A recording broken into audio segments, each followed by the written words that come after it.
नमस्कार दोस्तों, आज की वीडियो में हम करेंगे एक्सरसाइज 3.3 से क्वेश्चन नंबर 7। नेक्स्ट पिछले वाले वीडियो में हमने क्वेश्चन नंबर 6 करा था, तो उस वाले क्वेश्चन को ज़रूर से आप देखिएगा। सबसे पहले आप क्वेश्चन 7 को देख लीजिए।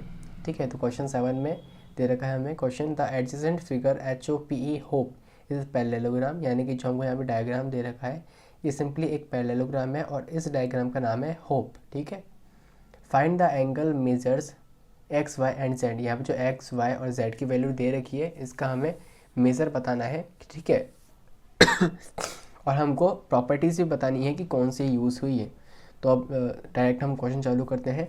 देखिए, यहाँ पे आपको प्रॉपर्टीज़ पता होनी चाहिए। और प्रॉपर्टीज़ मैं ओरली कब तक बताता रहूँगा, आपको बता भी देता हूँ क्वेश्चन के बीच में, लेकिन आपको याद भी तो रहनी चाहिए ना, ताकि आप एग्ज़ाम में तो चाहे खुद से कर पाओ। इसलिए टेलीग्राम चैनल हमारे रोहित मैथ सेट पर जितने भी इंट्रोडक्शन के रिलेटेड यहाँ पे जितने भी फॉर्मूलाज है, प्रॉपर्टीज़ है, वो सारी अपलोडेड है। साथ ही अब तो फार्मूला शीट भी आ गया है। आपकी पूरी 8 क्लास के मैथ की बुक का जितना भी फार्मूलाज है ना, जितने भी फार्मूले हैं, वो सारे उस चीज़ के, वो सारे उस PDF के अंदर है, फार्मूला शीट के अंदर है।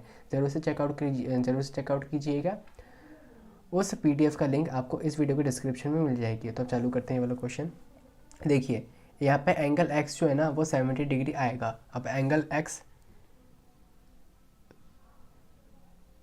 एंगल एक्स की वैल्यू यहाँ पे 70 डिग्री नहीं आएगी। एंगल वाई की वैल्यू है ना, यहाँ पे हमारे पास 40 डिग्री आएगी।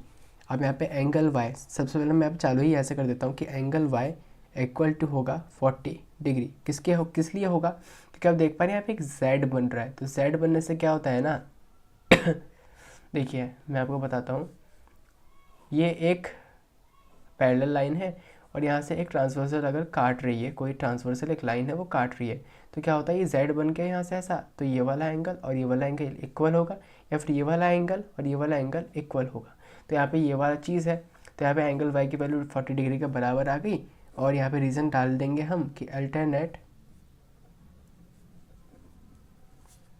इंटीरियर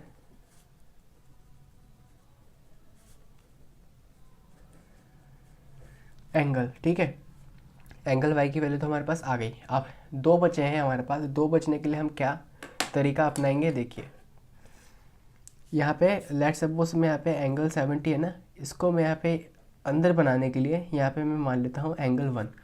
ये एक मैं एज्यूम कर रहा हूँ बस। तो एंगल 1 प्लस में 70 डिग्री, ये एक लीनियर पेयर बन रहा है क्योंकि एक लाइन के अंदर दो एंगल्स बन रहे हैं। तो इसका सम हो जाएगा 180 डिग्री के बराबर। रीज़न लिखेंगे लीनियर पेयर।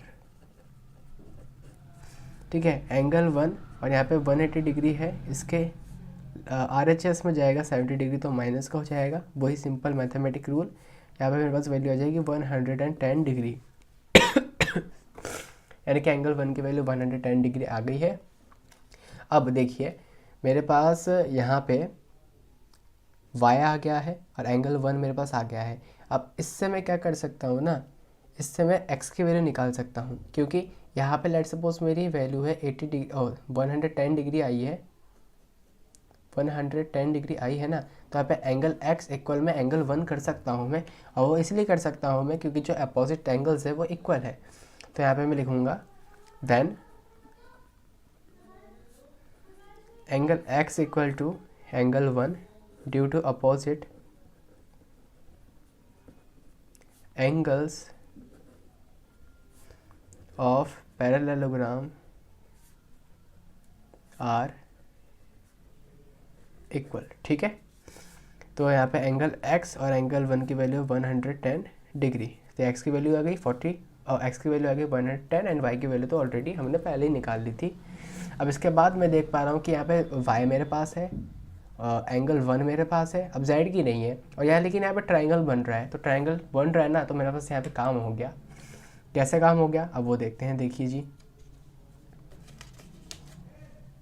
यहाँ पे मैं लिखूँगा एंगल y प्लस में एंगल z प्लस में एंगल 1 इक्वल हो जाएगा यहाँ पे 180 डिग्री के। और यहाँ पे 180 डिग्री क्यों हो गया भैया, यहाँ पे लग रहा है triangle sum property. Triangle sum property क्या होती है, जो यहाँ पे ट्रायंगल बना है ना, इनके जितने भी एंगल्स हैं ना उनका सम यहाँ पे 180 डिग्री के बराबर आता है। तो यहाँ पे तीनों एंगल का सम 180 डिग्री के बराबर रख दिया। एंगल वाई मेरे पास है 40 डिग्री, एंगल जेड मेरे पास नहीं है जो फाइंड करना है। एंगल वन है 110 डिग्री एंड 180 डिग्री। तो एंगल जेड प्लस में इनको जोड़ूंगा तो यहाँ पे आ जाएगा मेरे पास 150 डिग्री और यहाँ पे 180 डिग्री।